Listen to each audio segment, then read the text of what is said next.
Allah ni nampaknya pilih-pilih kasih ini. Yang bekerja keras saya tengok saya, dia santai-santai saja.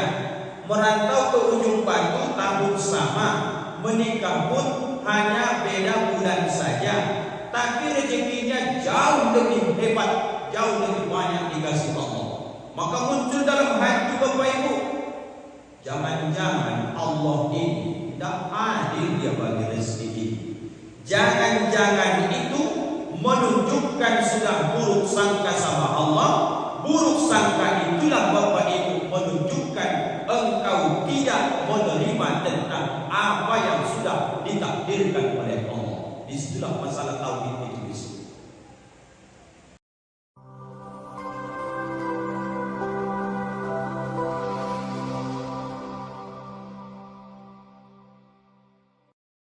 Bismillahirrahmanirrahim. Assalamualaikum warahmatullahi wabarakatuh.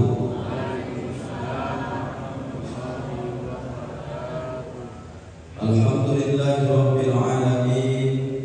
Wassalatu wassalamu ala asyrafil anbiya'i wal mursalin sayyidina wa maulana Muhammadin wa ala alihi wa sahbihi wa sallim ajma'in. Asyhadu an la ilaha illallahul malikul haqqul mubin wa asyhadu anna Muhammadar Rasulullah shadiqul wa'dil amin. Subhanaka la ilma lana illa ma 'allamtana innaka antal alimul hakim. Wa qala rabbi shrah li sadri wa yassir li amri wahlul 'uqdatam min lisani yafqahu qawli. Shadaqallahul azim. Orang-orang tua kami, para alim, para ulama, tokoh masyarakat, nenek mama, pemerintah desa yang sangat kami hormati dan kami muliakan, serta kami doakan kepada Allah semoga kita semua yang hari ini masih diberi Allah kesempatan hidup bisa kita manfaatkan semaksimal mungkin, mengumpulkan amal-amal soleh sebagai bekal kita besok menghadap Allah Subhanahu wa ta'ala. Asbab amal soleh ini semoga kita semua besok diwafatkan Allah sesuai dengan doa imam kita tadi, Allahumma akhtim alaina bi husnil khatimah. Wafatkan kami ya Allah dengan kematian akhir yang sangat baik. Wala takhtim alaina bisu'il khatimah. Jangan matikan kami ya Allah dengan seburuk-buruk akhir dari kehidupan. Mudah-mudahan kita yang istiqomah melakukan amal soleh, tidak jauh pula kematian kita dari kebaikan yang insya Allah berjumpa dengan Allah, kita diridhoi Allah, kita juga ridho, bergandeng tangan besok masuk surga bersama Nabi Muhammad sallallahu alaihi wasallam. Amin ya rabbal alamin. Bapak Ibu yang dimuliakan Allah, apa kabar pada subuh ini semua? Sehatnya Bapak Ibu? Alhamdulillah sehat. Kita lanjutkan kajian hadis kita pada subuh ini tentang berbagai macam yang Rasul sampaikan dalam hadis riwayat Imam Ahmad. Orang-orang yang disebut hamba yang paling mulia atau yang disebut nanti orang yang paling kaya. Baru kemarin waktu subuh di bulan lalu baru dua yang kita bahas. Insya Allah subuh ini akan kita lanjutkan kajian hadis ini. Mudah-mudahan nanti menambah kirah semangat kita dalam beramal insya Allah. Bismillahirrahmanirrahim. An Abi Hurairah radhiyallahu anhu qala, dari Abi Hurairah, mudah-mudahan Allah meridhoinya, bersabda Rasulullah sallallahu alaihi wasallam, ittaqil maharima takun a'badan nasi. Takutlah kamu, kata Rasulullah, kepada hal-hal yang diharamkan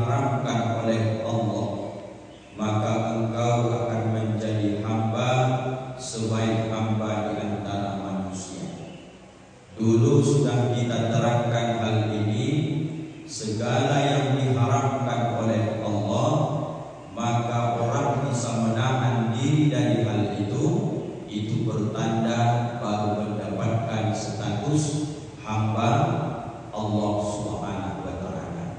Maksudnya sekilas Bapak Ibu mengulang kaji, adanya orang dalam hidup ini, termasuk kadang-kadang kita secara pribadi, kalau untuk melakukan ketaatan yang disuruh oleh Allah kita mampu, tapi untuk menghentikan mengambil yang dilarang oleh Allah itu yang sulit kita lakukan. Mendekati makna, kalau sholat itu kan suruhan Allah, kita sudah lakukan sholat.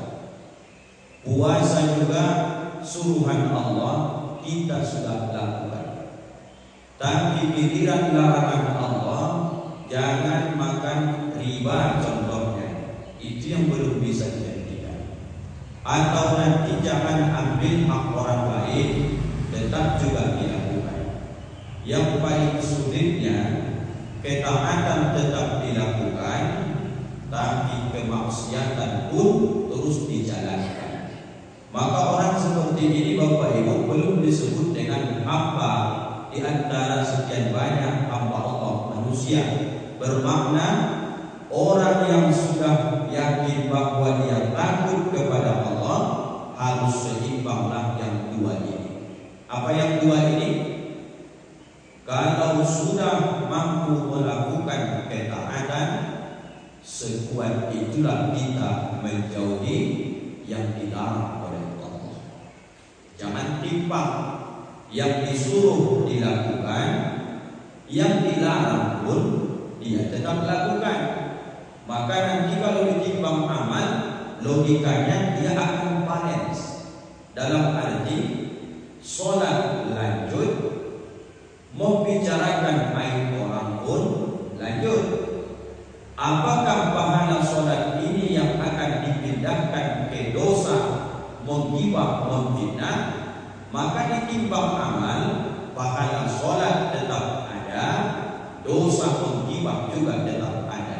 Artinya pada akhirnya nanti akan tekor, derau, paling tidak bisa masuk surga, tak pula masuk neraka. Pernah kita kaji dulu dalam Al-Quran itu adanya tempat di antara surga dan neraka. Apa nama tempat itu Pak Ustaz? Ada dalam Al-Quran, nama surahnya surah Al-A'raf atau yang terangkat. Jadi Bapak Ibu, ini yang harus kita perjuangkan ini. Kalau sudah taat kepada Allah, sekuat itu pula kita jauhi larangan Allah. Jangan dibalik, sekali lagi, setaat-taatnya kita melakukan perintah Allah dan kita pernah peduli dengan larangan Allah, pada akhirnya kerugian yang akan kita peroleh di hadapan Allah. Pagi ini sudah sungguh-sungguh melawan rasa ngantuk. Ada bangun jam 2, jam 3, jam 4 untuk tahajud. Bagaimana sulitnya melakukan ketaatan itu, berjuang melakukan ketaatan itu, seperti itu pula lah Bapak Ibu menahan diri ini jangan sampai melakukan maksiat kepada Allah. Tahunya kita menggibah itu dosa, tapi karena enak dia, maka tak sadar terus kita menceritakan aib orang. Mulai hari ini belajarlah. Enak memang menggibah, menggosip, memfitnah, tapi karena ingat itu adalah larangan Allah, tahan sebagaimana menahankan ngantuk ketika kita melakukan ketaatan kepada Allah. Jadi Bapak Ibu, itu yang disebut dengan ittaqullah, bertakwa kepada Allah. Jadi sebanding yang dua itu. Dan tidak berpanjang karena sudah dibahas pertemuan yang lalu.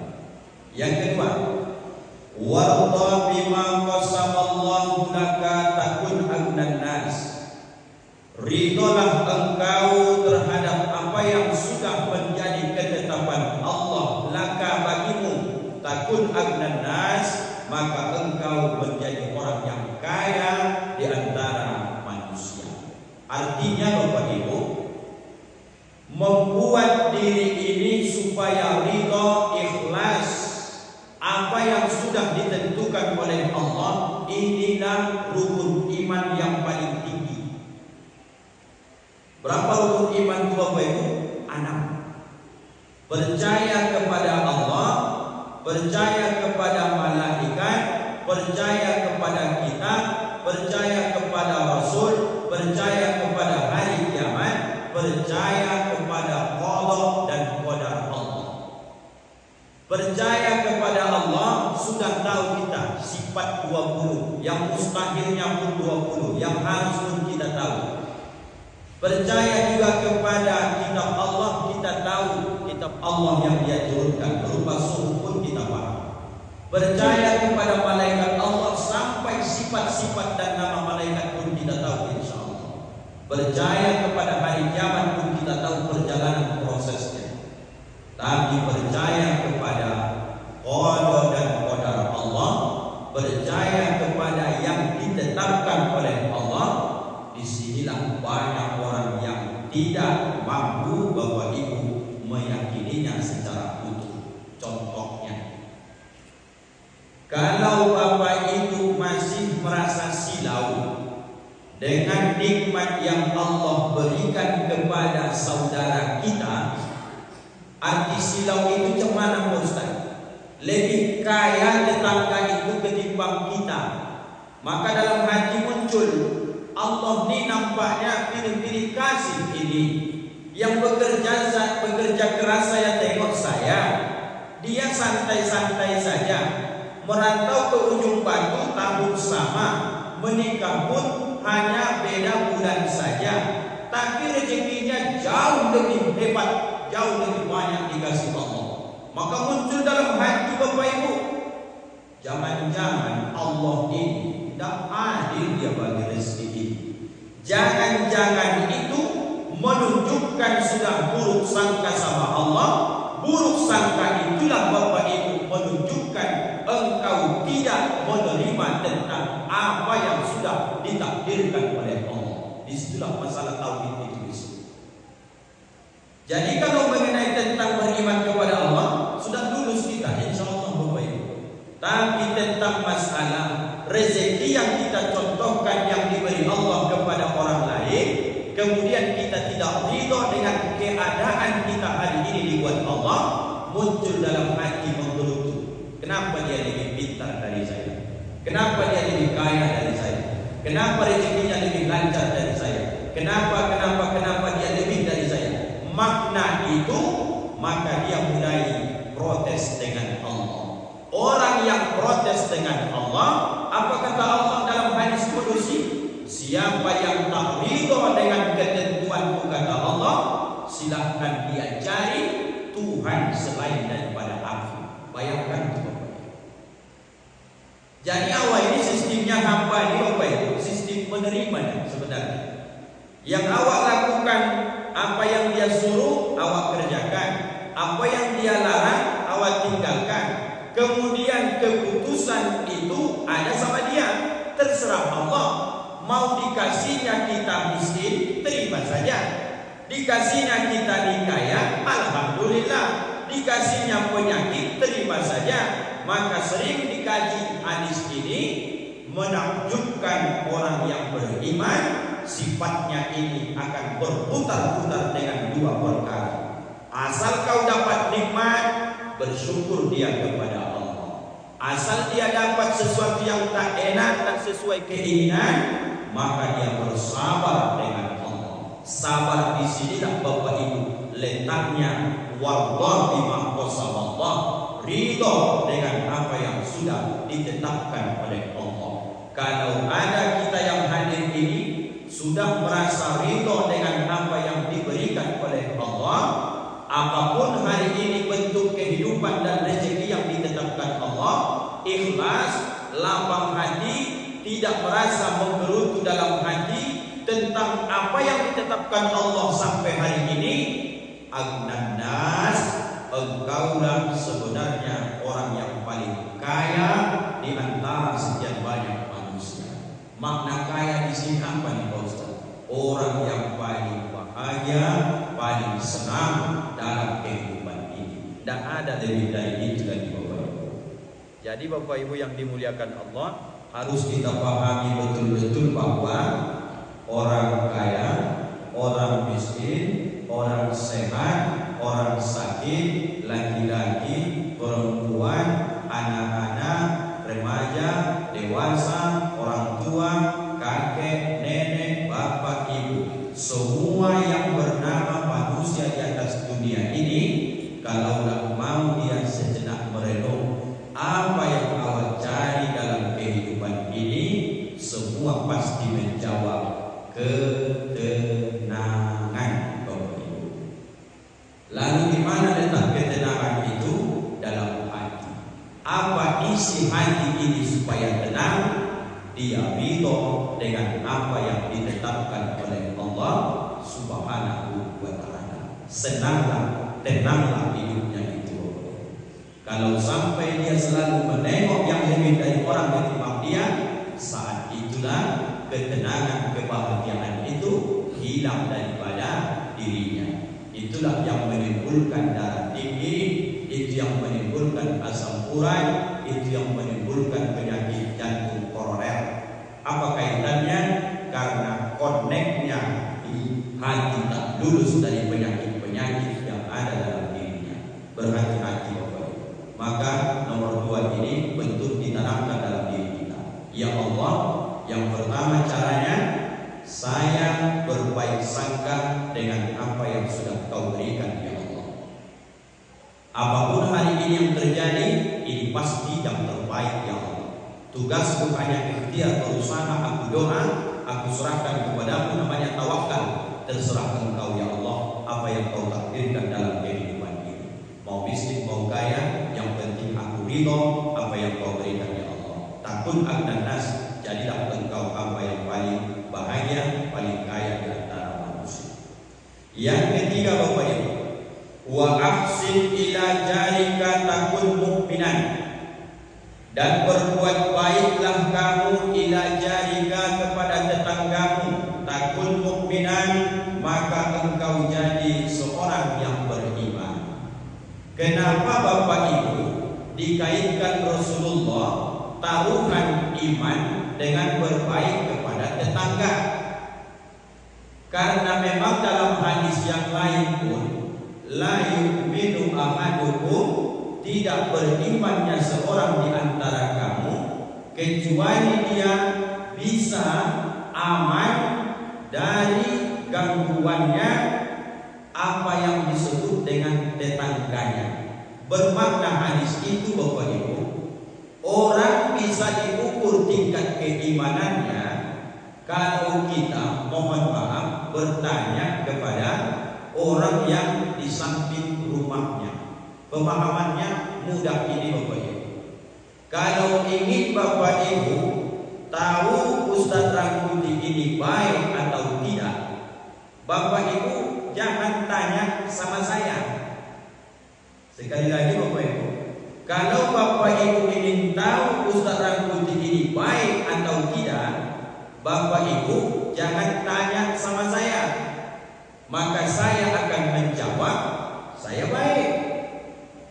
Tapi ketika Bapak Ibu ingin mengetahui apakah saya ini baik, apakah saya ini orang beriman, tingkatan kajiannya, cari tahu di mana saya tinggal, dan nanti tanya rumah yang paling dekat dengan rumah saya. Itulah jar tetangga saya. Maka tetangga inilah yang memberi kesaksian terhadap diri saya.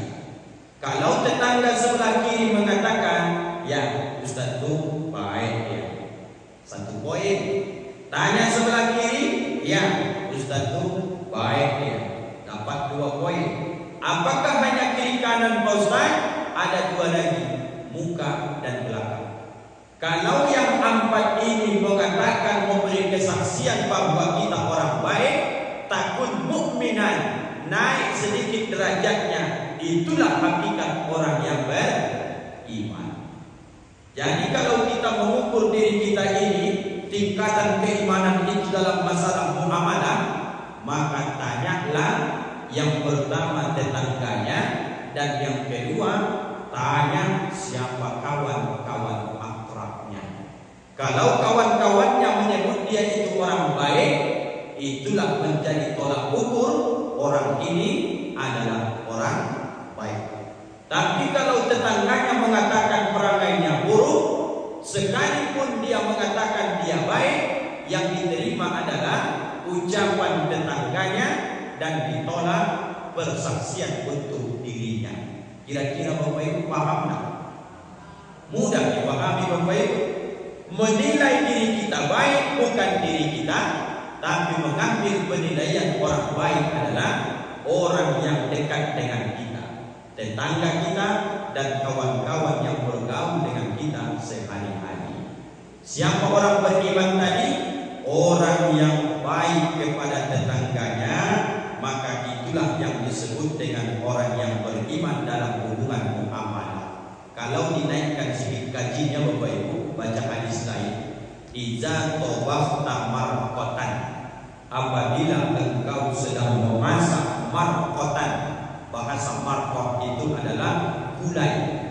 Ba'aksir ma'aha, maka kau banyakkanlah ma'aha, airnya, bermakna kuahnya. Artinya orang semakin mantap imannya, semakin tinggi kepeduliannya terhadap tetangganya. Semakin mantap iman seseorang, semakin paham dia bagaimana cara menjaga perasaan tetangganya. Semakin mantap iman seseorang, semakin paham dia apa-apa yang tak disukai tetangganya. Semakin mantap iman seseorang, makin paham dia apa yang membuat tetangganya tak nyaman dari kelakuannya. Sering Bapak Ibu Ustaz ingatkan, kita yang berbatas tanah dengan tetangga, jangan sampai ada tumbuh-tumbuhan pohon kita yang sampai memberatkan tetangga kita. Sepelenya kedengaran kaji ini, tapi banyak dilanggar orang-orang yang sudah taat sekalipun kepada Allah. Pohon mangga, pohon rambutan, pohon yang tinggi besar, pokoknya tumbuh di pekarangan kita, tapi sering daunnya yang layu kering jatuh ke bawah. Yang membersihkan itu adalah tetangga kita di sebelah rumah. Kalau dia menggerutu, sudah cukuplah itu menjadi alasan dia kepada Allah dan menyaksikan di hadapan manusia bahwa kita ini bukanlah orang beriman, bukan orang baik. Apa sebab? Karena kejahatan kita lewat harta yang kita miliki tanpa kita sadari menyakiti hati orang di sekeliling kita. Jadi Bapak Ibu, pertanda orang beriman itu sangat pandai menjaga perasaan tetangganya. Tidak akan dia ganggu tetangganya. Sebaliknya, malah dia berbuat baik ke tetangga dengan cara apabila dia memasak, sengaja dia banyakkan kuahnya. Untuk apa kuah ini dibanyakkan Pak Ustaz? Saking disuruhnya berbuat baik kepada tetangga. Hari ini tak bisa kau bagikan dagingnya, paling tidak kau masak, tercium sama tetangga baunya, kuahnya pun kau antarkan, jadilah supaya hatinya senang Bapak Ibu. Itulah hebatnya indahnya ajaran Islam ini. Intinya jangan ganggu tetangga kita. Wa ahibbanin nas ma tuhibbu li nafsika takun musliman, dan cintailah linnas, bagi sekalian manusia, ma tuhibbu li nafsika takun musliman. Apabila sudah bisa kau mencintai manusia sebagaimana engkau mencintai dirimu, takun musliman, maka engkau disebut dengan orang muslim, orang Islam. Bapak Ibu, kalau dalam hadis 20 itu ada yang menantang pas kita membahas tentang orang beriman dan orang muslim. Doa ketika di qunut nazilah ataupun doa ketika habis sholat yang dibantu imam tadi, Allahumma ansuril Islam wal muslimin wal mujahidin fi Palestin.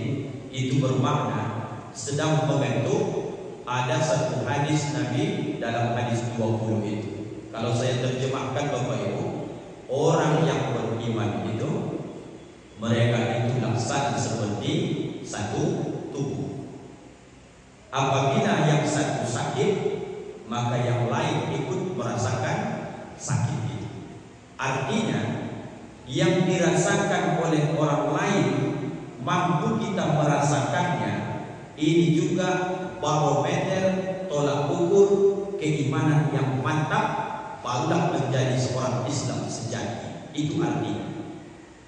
Bapak Ibu hari ini menonton video, tengok orang-orang yang tertimbun reruntuhan di Palestina. Kemudian Bapak Ibu nampak ada anak yang sampai kepalanya pecah, tapi masih hidup. Ada yang kadang-kadang putus kakinya. Hari ini tak bisa ditutupi, nampak di layar handphone kita. Kalau Ustaz tanya sama Bapak Ibu, ketika melihat video itu, apakah dia karena kena bom atau kena tembak atau mungkin kena pantai? Ada enggak dalam hati kita Bapak Ibu merasa kalau yang nampak itu anak-anak, itu adalah anak kandung? Kalau yang nampak itu adalah seorang tua, itu adalah ayah. Kalau yang nampak yang mati meninggal itu seorang ibu, itu adalah ibuku atau saudari kandungku. Ada tidak Bapak Ibu merasa hati itu begitu? Kalau muncul dia Bapak Ibu, maka naiklah dia persaudaraan ini menjadi Muslim sejati. Apa yang dirasakan mereka hari ini di Palestina, awal jauh ribuan jutaan kilometer di ujung batu rokan bulu, maka muncullah reaksi. Tengoklah reaksinya ini. Ada reaksinya dengan harta, dengan itulah dia merasakan penderitaan saudaranya. Infak dia, dikirimnya hartanya. Maka ada orang yang turun ke jalan, biarpun sebagian mengejek, untuk apa dipuji-puji itu, untuk apa segala macam, menunjukkan imannya itu dan hidup lagi kirah dalam hatinya persaudaraan antara sesama Muslim. Memang tidak ada aliran darah waktu orang Palestina itu, modelnya saja beda. Mereka mancung-mancung, tinggi-tinggi, awalnya udah pesek, hitam, pendek lagi, kan begitu Bapak Ibu.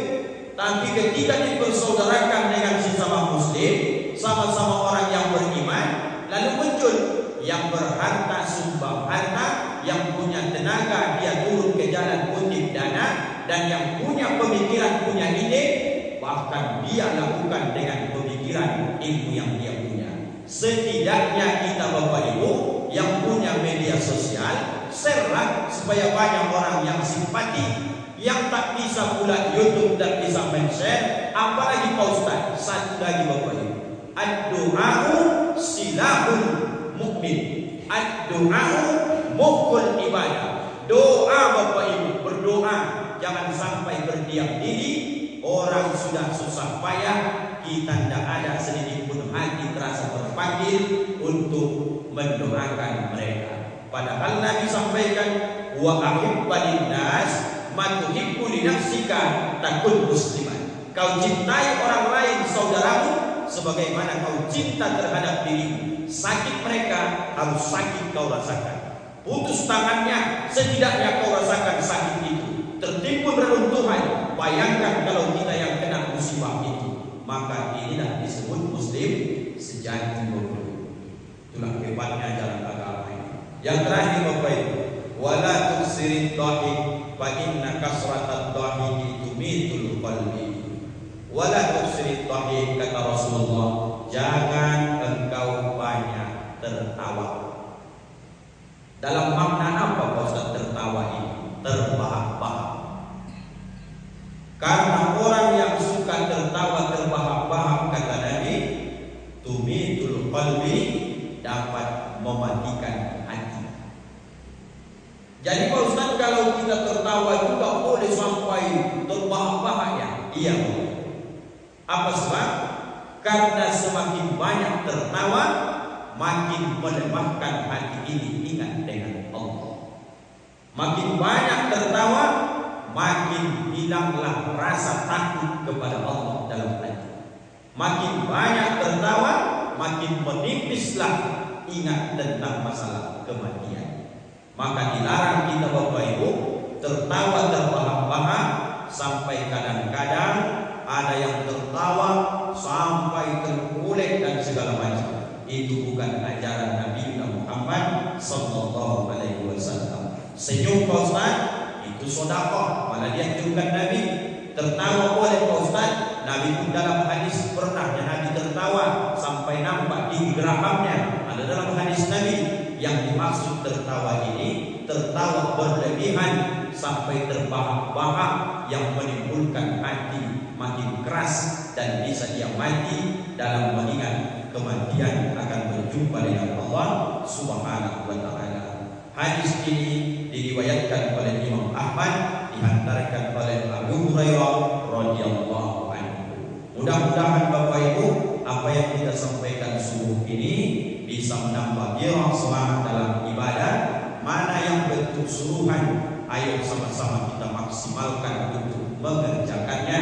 Mana yang bentuk larangan dalam hadis ini tadi, mari sama-sama pula sekuat tenaga kita menjauhinya. Semoga kita selamat dunia akhirat.